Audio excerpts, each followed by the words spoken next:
Hello and welcome to my shop. Today's video is going to be on the Laguna 1412 bandsaw. I've had mine for 20 months now, so I think I can finally give it a fair assessment. So let's get started. First I'll go over my top two things for the bandsaw, and those have to be power and precision. So this thing has a 1 3/4 horse motor, and I've never found it to be lacking power whatsoever. Really excellent motor, and it powers this bandsaw through all sorts of stuff. My prop here is a piece of oak that I resawed pretty early on when I first had the saw, just to try it out. And this thing, it had no problem with this resaw operation. And my second item there was precision, and that also fits into this resaw example. This saw, it cuts amazingly straight. So this is my first big boy bandsaw. This thing was an upgrade from a little, I think a 9-inch, big box store bandsaw, which is a piece of junk. And so I was a fairly novice person at setting up and tuning the bandsaw, and I was able to get very easily some really darn good cuts out of it.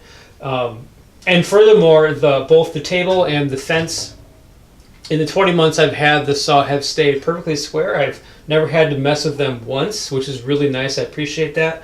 And that's after having taken the table on and off a number of times. So to recap that, this thing saws really straight. I think it might be because of the 8 points, 1, 2, 3, 4, rather than 4 points of contact that the blade guides have on the blade.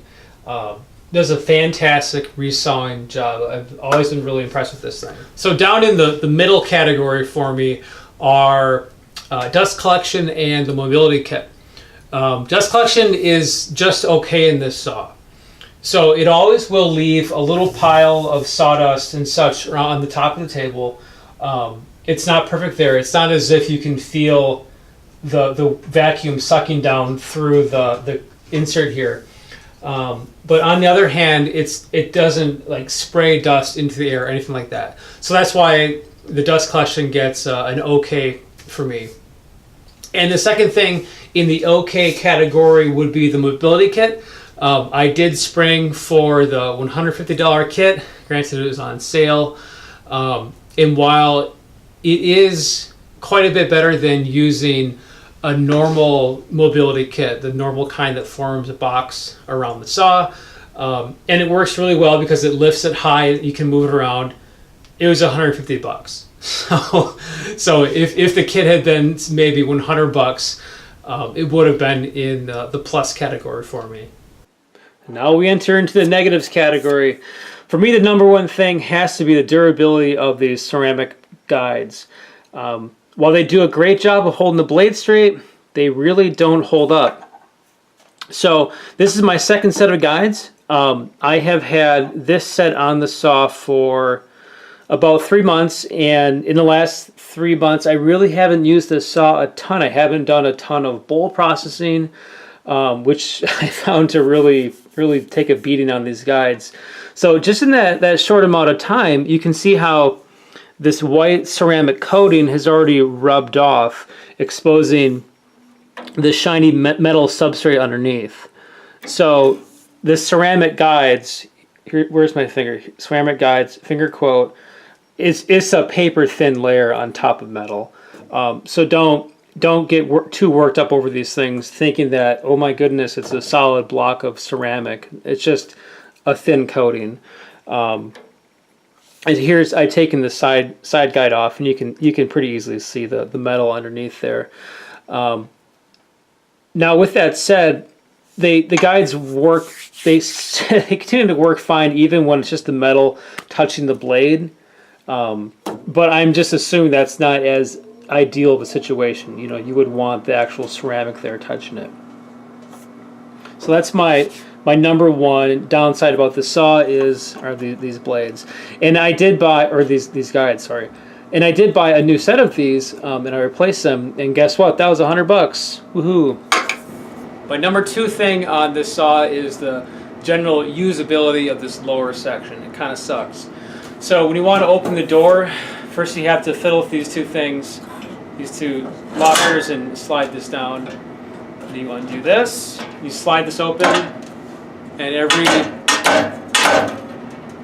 MF time it hits the fence adjuster. So you loosen this, move it, and now you're in. I don't think Laguna actually used this saw once before they ordered a whole shitload from Taiwan or wherever, and they started selling it. I mean, that's just, yeah, really frustrating. Here's a link to another YouTuber who made a shortened version of this locking knob. Smart guy. So yeah, my number 2 thing on this saw that I really dislike is this bottom section.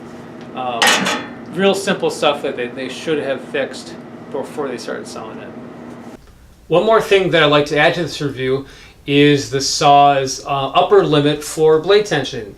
So I got this 3/4 inch by 0.032 inches thick Timberwolf resaw blade, 4 teeth per inch.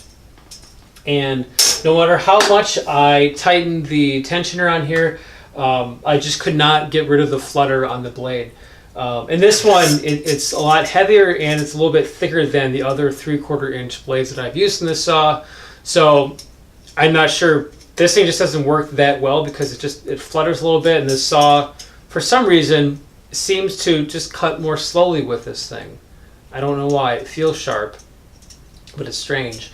So I believe that I've discovered, for me anyway, the upper limits of this saw's ability to tension the blade. So overall, I'll give this saw a B-. It has excellent power and precision.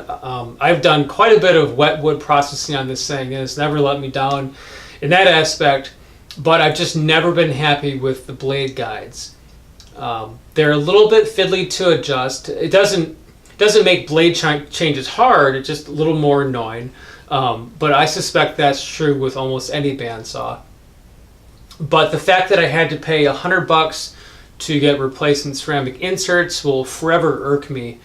And I would really like to try a saw with micro adjusting inserts. That seems like a really handy thing to have. So to answer the question of would I buy the saw again, my answer would be no. Primarily because I would like to try one with micro adjusting inserts. So that's my review. If you guys have any questions about the saw or my experiences with it, please leave them down below and I'll get back to you. Thanks for watching.